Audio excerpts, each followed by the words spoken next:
Hi everyone, I am with Sam and I am interviewing him with the Cottagecore. Did I pronounce that right? Yeah, so this is it's a Cottagecore build, which kind of talks about the high-level aesthetics of kind of a cozy spot in the middle of the woods that I wanted to capture with this build. So this is a kind of lush garden. It's a bit of a biographical piece. This is me, this is my wife Kiana, and this is our cats, Basil and Biscuit.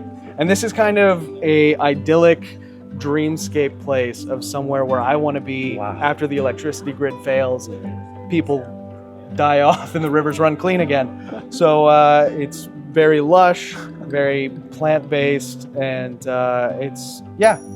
And we'll find this in Vancouver, just on the outskirts. Absolutely. Well, you know what? I'm from Alberta, okay, which is one province over. But you know what? I'm sure there's spots like this in BC on the island. And did your wife also chip in with her inputs on this design? My wife always chips in with all of my Lego builds. Okay. She's not a Lego artist, but she's a visual artist herself. So her and I talk a lot about composition, about color theory, and about how to make something look good. So. And is she a gardener or a farmer? She's a gardener. Okay. She's definitely a gardener. I'm a cook. And you know, there's a lot of kind of interior details here that I'll talk about as well. All right, let's take it. Let's do this. Turn this around. One thing in here, every one of these buildings opens up. So in here, there is a pottery studio. This is, again, not necessarily a hobby that I have, but it's about, you know, creating something. Pottery is very close to Lego in a lot of respects, so it's a physical medium. Yep. I'm just moving this tree, don't mind me. And then I can open up this to show off. There's a bedroom on the inside. The roof kind of opens up and maybe gets a bit of light. This is a really cool opening of a roof. Yeah, the roof is it's just flex tube and 1x1 rounds. So it's in there, and then you can see there's a full kind of kitchen in here as well.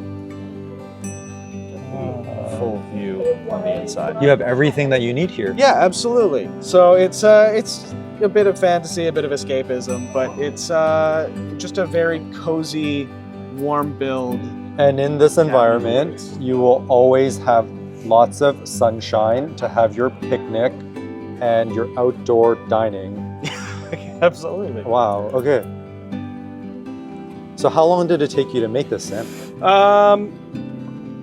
I think I began building this. I had the roof kind of design planned out in my head for a long time. Yeah. And so that's something that was just kind of sitting on my desk for a little while. The technique that I used for the kind of cobblestone here was the longest piece of building. So this is these stem pieces on the inside. Let me get there. Yeah. So it's this, and then 1x1 round bricks and tiles. Oh, cool. So these individually get placed inside of the cobblestone and then built out.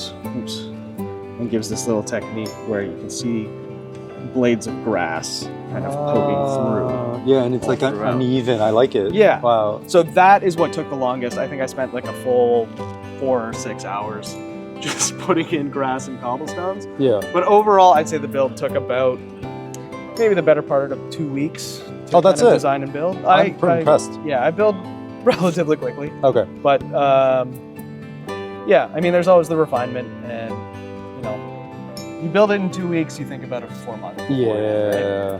Right? Did you use Studio at all? Did you build physically? I design a lot of my own sets. Yeah. And for that, I always use Studio to make my instructions. Okay. But I do a lot of physical building first. That's just the way that my brain thinks. Yep. But no, I love Studio as a program. It's the best way to make instructions for sure. Cool. All right. Well, I'm just going to wrap up here, but thank you so much, Sam, for that. Thank you.